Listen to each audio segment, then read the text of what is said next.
a pharmacy technician, and you are a local group of AARP people.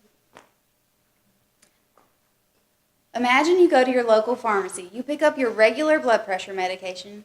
You take it as prescribed, start to feel a little bit dizzier than normal, but you take it thinking it's just normal side effects. You take it until it starts to interfere with your daily ability to function. You stop. Suddenly you collapse to the floor, you're writhing in pain, and you're rushed to the hospital. They determined that instead of your regular blood pressure medication, clonidine, you were accidentally given clonazepam, which is an anti-anxiety drug that can cause you to have seizures if stopped too quickly.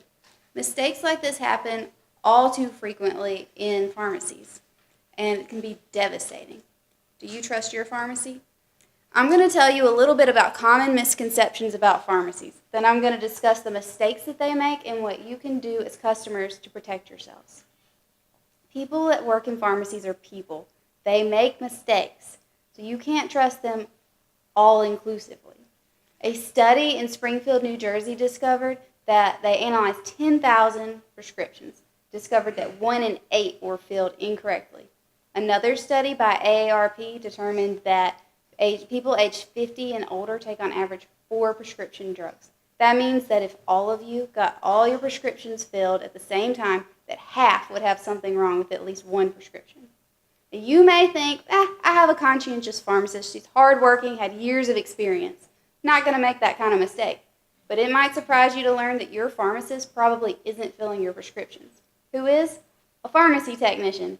Well, that's fine. They're forced to undergo rigorous training and years of experience, right? Wrong. In Mississippi, you have to be 18 years of age or older, have graduated high school, and pass the pharmacy technician's exam that deals more with drug formulations than the actual day-to-day tasks of the job. So what's a pharmacist do? It's the pharmacist's job to oversee pharmacy technicians.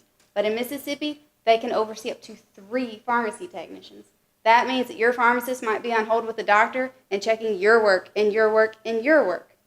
That's a lot of responsibility. And even though it may not feel like it when you're waiting an hour for your prescription, the priority number 1 in pharmacies is speed.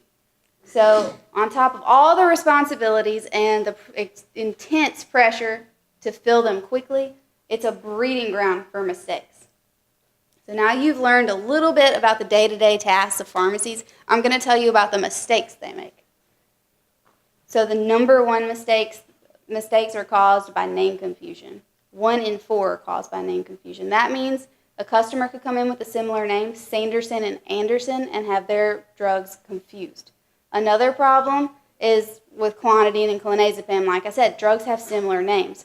Also, manufacturers make pills that look extremely similar. And not only that, the bottles look similar, so it's very easy to go for one bottle and accidentally pick up the wrong one. That means that you may go home with the wrong drug.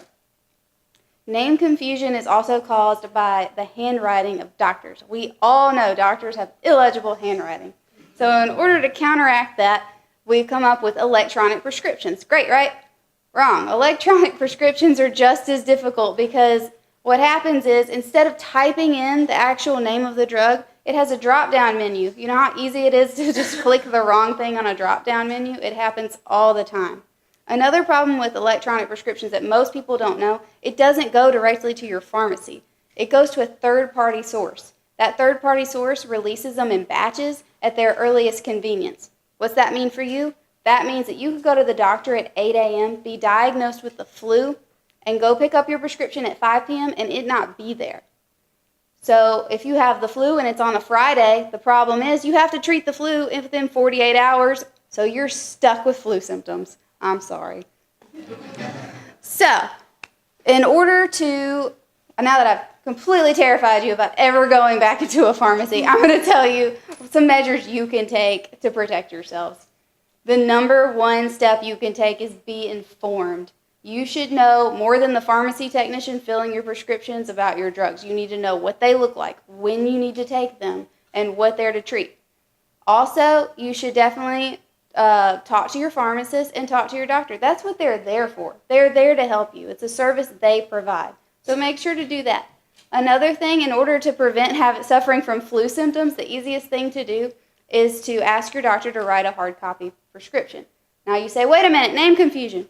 Well, the thing is, just make sure you can read it. If you can read the prescription, so can your pharmacist. If your doctor refuses to send it, that's fine. Just call the pharmacy a couple hours after your visit to the doctor and see if it's there. If not, call the doctor and make sure it's there.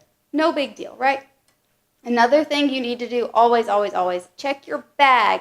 The label on the outside should match the bottle on the inside. Open the bottle up and make sure the pills look the same. If the pills don't look the same, there's a wonderful website called drugs.com. Just type in the name of your medication, or you can even type in the physical description of the pill, and pictures pop up of the pill. And it says exactly what the drug is used for. It says what it looks like and what brand makes it. It's a wonderful resource to have. So, you've learned a little bit about some misconceptions, and now you've been very much informed about the mistakes that pharmacies make, and you know how to protect yourself. So remember, knowledge is the best medicine.